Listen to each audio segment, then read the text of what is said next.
What's up, y'all? It's me. Today we're going to talk about moving 1 step forward, 0 steps backwards at a time. And why that's better than 2 forward, 3 backward, or even 2 forward, 1 backward. Drinking water today.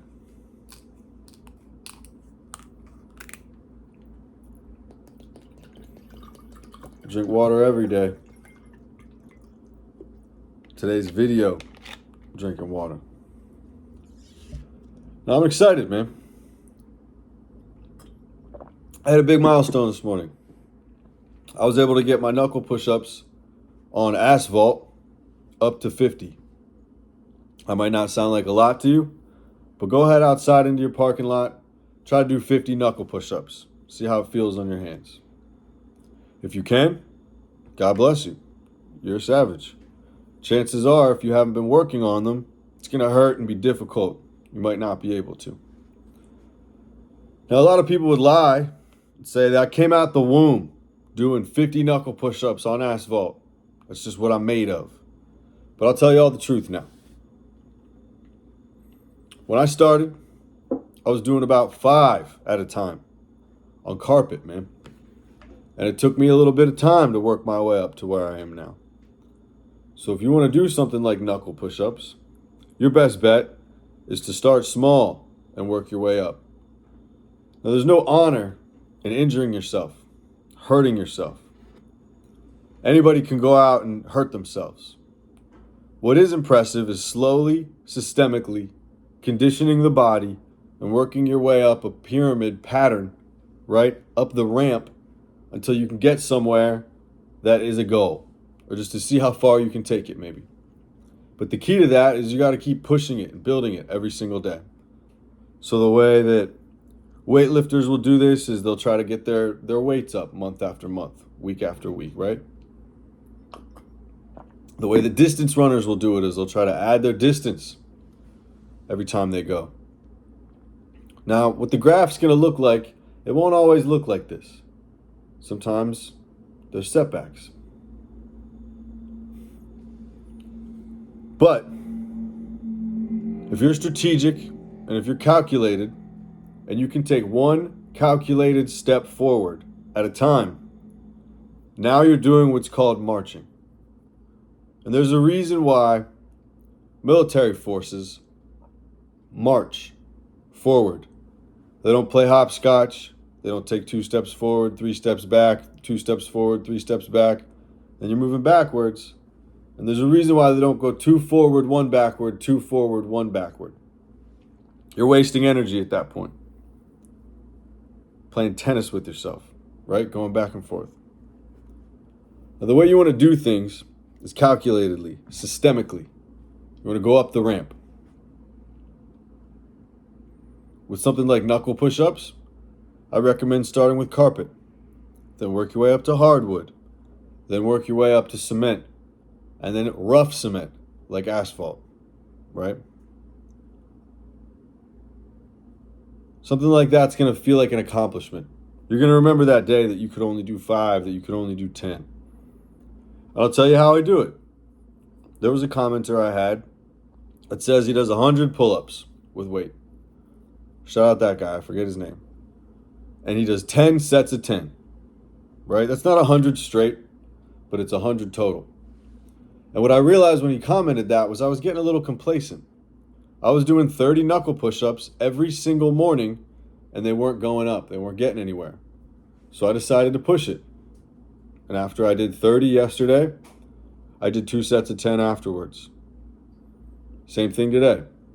I'm going to do the same thing tomorrow until they don't feel difficult anymore. And the second they don't feel difficult, I'm going to turn those 10s into 20s. Maybe I'll turn that 30 into 40, right? I noticed even after yesterday, doing a total count of 50, I was able to do more than 30 today. But I stopped at 30 and stuck to my plan and then did my 2 10s. I didn't actually hit true failure. I didn't fail out on 1 rep, right? Before I was failing out on that 30th, that 31st rep. That's why I picked that number.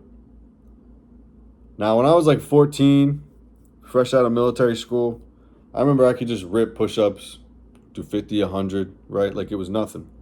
Because we were doing thousands a day, if you do the math. Everybody who went there knows what's up.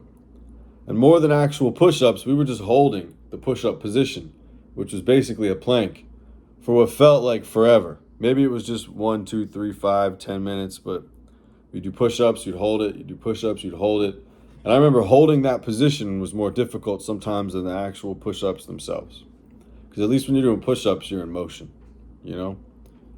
You start to kind of torture the mind a little bit when you're just holding still. If anybody's done a wall sit with some weight on your lap, you know what I'm talking about. Seconds turn into minutes, man. Those seconds feel long. The same logic applies to pretty much anything in life. If you don't want to waste energy, if you don't want to waste time, if you want to find real progress, what you're going to have to do is set a goal, measure where you are now, incrementally work towards it. What most people don't realize is making money, building muscle, losing fat, it's all the same fucking thing. It's all the same math, right? The same way you have to calculate calories in and energy expenditure to determine if you're going to gain or lose per an actual schedule. It's the same thing. If you make $1 million today and you spend $1 million today, you wake up tomorrow with zero. If you make $1,000 today and you spend none of it, you made $1,000, right? It's better to make 1,000 and spend zero than it is to make 1 million and spend 1 million. If your goal is to be worth more and save up more, right? A lot of people don't see it that way. You got to measure what's coming in. You got to measure what's going out. If you want to build something up, or if you want to shred it down. A lot of people don't realize if you have a horrible eating habits, you can't run your way out of that, right? You're not going to run thousands of calories off. You're not going to run off a Big Mac. You're just not going to do it. You can run a marathon every fucking day. I don't care. You can out-eat that. You can out-eat that, man. And there's a reason why that's not really sustainable or reasonable for anybody to do for a prolonged period of time. If you're setting yourself up for an injury, if you're setting yourself up to have to break your program, it's not the right program. Excuse me.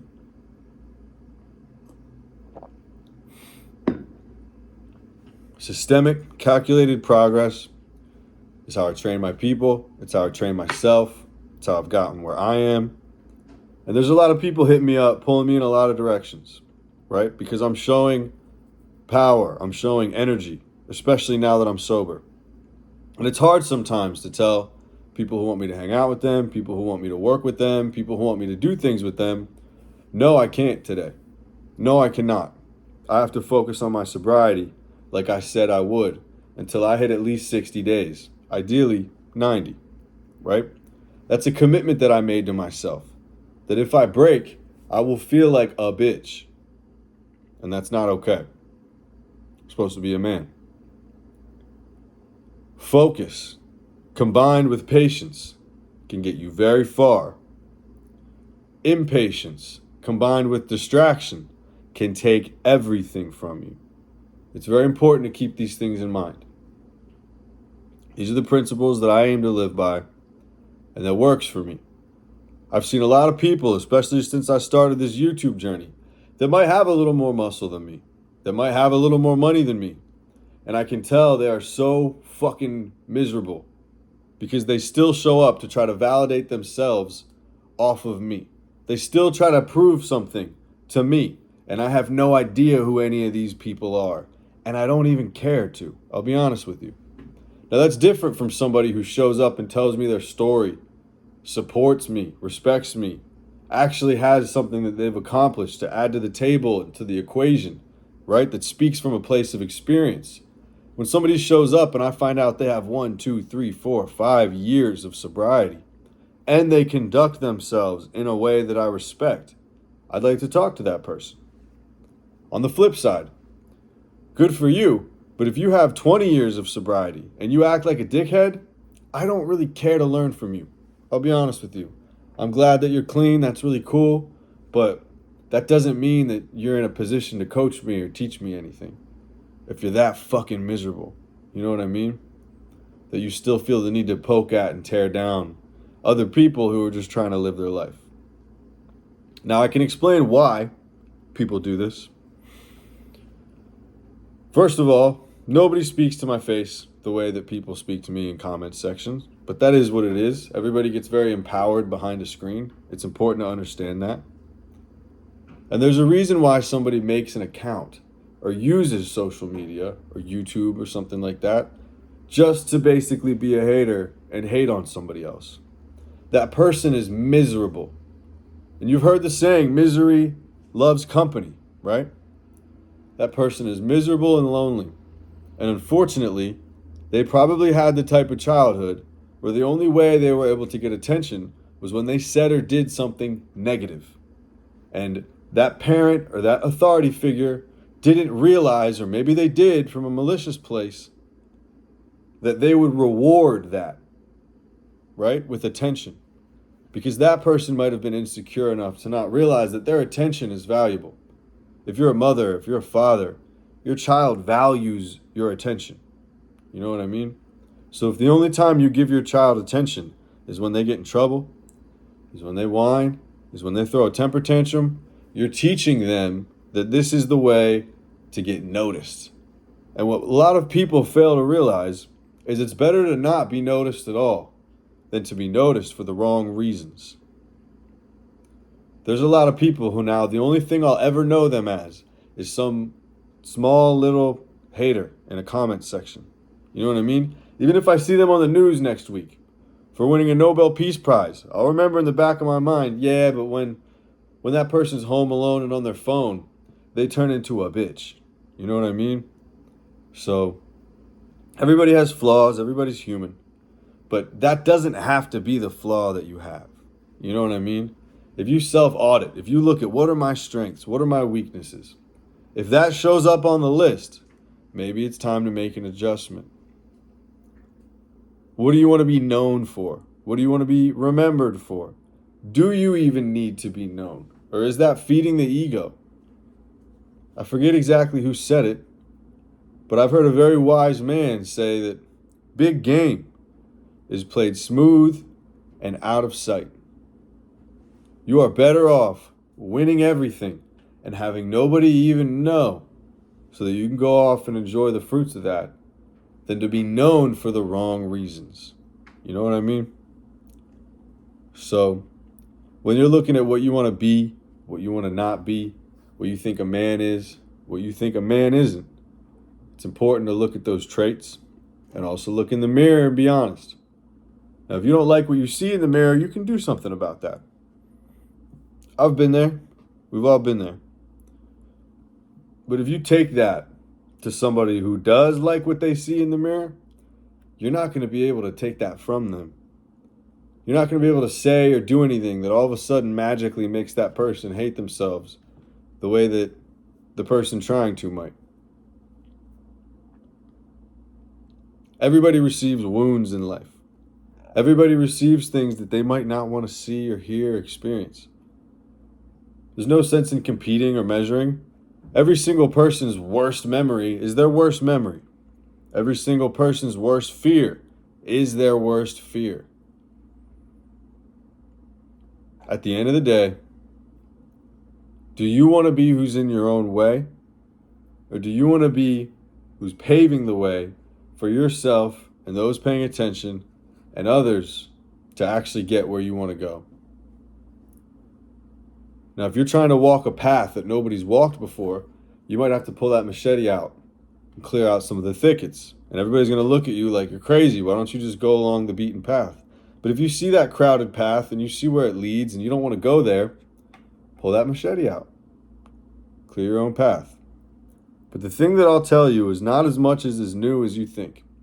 So chances are somebody at some point, somewhere, has walked it. And you can learn from them. Because every single person who's made it to where you're trying to go, even if it's just a place of not being insecure and enjoying your damn self every day, that's important. A lot of you may not know that I gave up a career in advertising to do what I do now.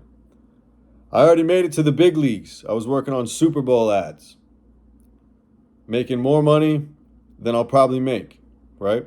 You never know, but money was not an issue. But that was the time when I hated the way that I looked. I hated the way that I felt.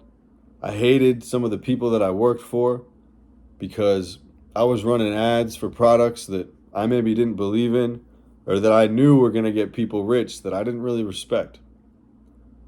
I'll tell you a story. The reason I left that world is because there was a meeting. Now, I won't use any names. You can guess. There was a meeting where we were going to run an ad for a very large consumer products brand. Now, what this brand has been known to say is they don't sell anything real. They sell hope in a bottle. That in and of itself should tell you what's going on. But I'll tell you more. Now, this was a massive executive worth millions of dollars. And I'll never forget the words that came out of his mouth because they still make me sick. Their goal was to create an ad campaign that hit the minds of children, right? They wanted to hit the minds of children, embed themselves in the children's brain so that the child would then go to the parents and say, Mom, Dad, I need this. I need you to buy this for me. So what they really wanted to do was target an adult buyer through their children. And I'll never forget this. They said we have to penetrate the minds of these children. And they said it so quickly and so many times that eventually they said we have to penetrate these children. And that's a disgusting thing for a grown person to just be saying. Maybe it triggered me a little bit. Maybe my PTSD came out because of what was done to me as a child. But in that moment, I washed my hands of the whole thing. Because what most people don't realize is when you're competitive, when you're living even the agency life, you don't get to turn down a gigantic customer who's going to potentially keep your lights on and your doors open, right? When you have the power to create a powerful ad, you might like to think that you can say no to somebody, but you can't always. And once you dig into nature, once you dig into these economic systems, there's only a couple companies that own everything that advertises. Advertising has become so predatory and so invasive that I looked in the mirror and I said, I don't want to be a part of this, man. I would love to live in a city that there was no advertising allowed. I'd love to watch a TV channel where there's no advertising allowed. So why would I want to participate in something that I'd like to live in a world that doesn't have it in it? Now, that might be privilege. That might be, who knows, right? There's a lot of people that would love to stop contributing to what they have to be a part of to feed themselves and feed their families. But I can tell you right now, if that's what you're doing, that money is cursed. That fruit that you're taking off of that tree to feed yourself and your child with is already rotten. You might not understand spirituality or energy. You can't just put that out and not have it come back to you, right? That's part of the reason why these big pharmaceutical companies who put a bunch of Congress people in their pocket, right? If you go back and study the Oxycontin epidemic, that was systemic and that was planned out and that was allowed. And there's a reason why the communities and people that they targeted, it didn't just stop there. It made it all the way to the home of these executives and these politicians. There's a reason why they had to send their own kids to rehab. It came into their own home because you don't get to just throw a boomerang out there and not have it come back, man. Whatever you put out, you will get back. You don't get to just hurt people's children and then have yours be safe. Believe it or not, no matter what measures you think you've taken, no matter what precautions you think are in place. So when people look at me and they brag about the career that they retired from, even though I can already tell that they're doing this because they look up to me and they want me to validate them, I have to know, how did you make your money? Where did you make your money? How many people did you help? And did the organization you were a part of use that like a little Band-Aid, like a little mask, like a little human shield to then go and commit atrocities behind closed doors and really bump those profits up? It's hard to know. If you look far enough, pretty much everybody's corrupt. But certain things you can stomach, certain things you can't.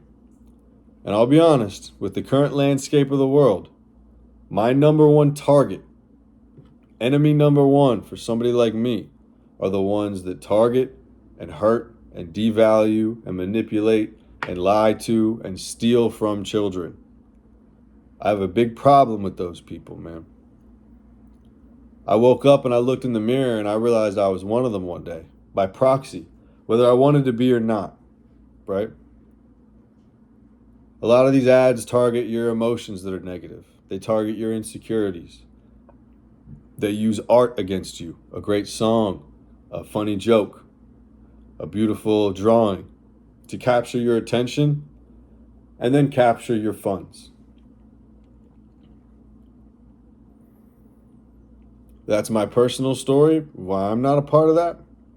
But I'm sure everybody might find themselves in a situation where the work that they're doing just doesn't spiritually feed them.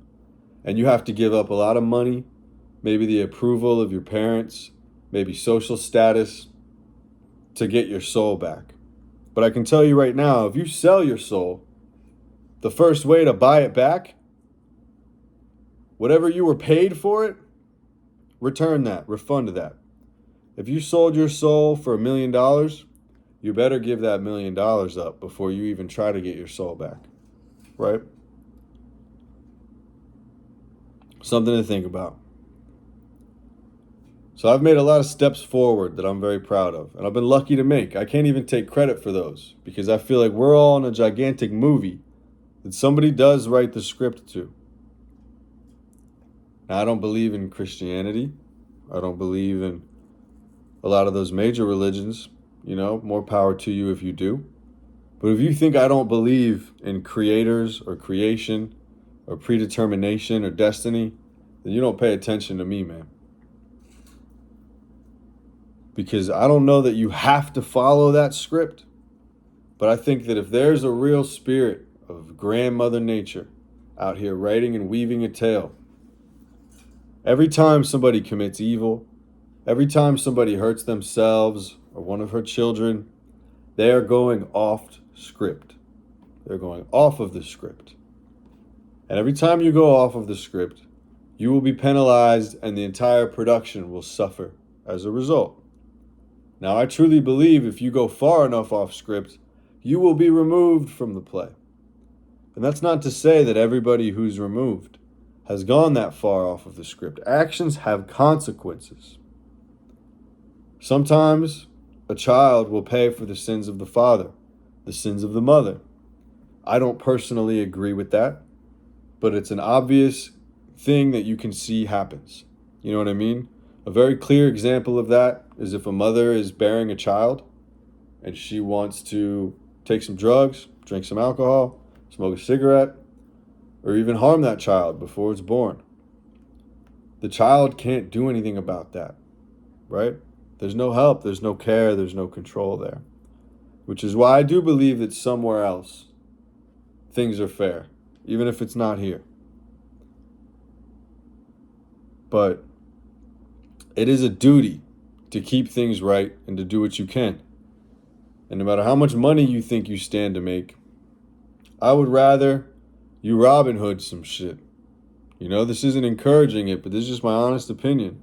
I would rather somebody steal food from somebody who has a lot of it to feed their family than to go and hurt a child for money. You know? To attack a child's self-esteem. To tell them that 2 + 2 = 5 so many times that eventually they'll believe it. And they'll go to work and they'll say 2 + 2 = 5. Don't believe everything you hear. Don't believe everything you see. Have some doubt and question everything. Because everything that you question that's real will have answers for you. Definitely. Any person that I've ever questioned that's worth anything understands that if they're in a position of authority, like a teacher, they want you to ask questions. You know what I mean? Somebody who is a very veteran, established athlete, or somebody who performs at a high level, who wants to see the next generation grow, wants to receive questions so that they can share their knowledge and wisdom and experience and pass it forward. I can admit that when I was a coach, and still sometimes if I have a week or a bad day, sometimes I get angry. My ego will pop up. Why is this person questioning me? Haven't I proven enough? Haven't I done enough? The problem is, the more you do, the more questions you deserve. The more questions you're asking for, because you're establishing yourself as an authority figure, as a teacher. Now, you don't owe anybody anything, but I can tell you right now, you'll give what you get. So if you think you're done learning, go ahead and don't teach anybody anything. But if you want to keep learning and growing, you better be willing to pay forward whatever's been taught to you in the classroom of the universe, in the classroom of the world, which is every day. That's my honest opinion. It's probably enough for today. Prometheus out.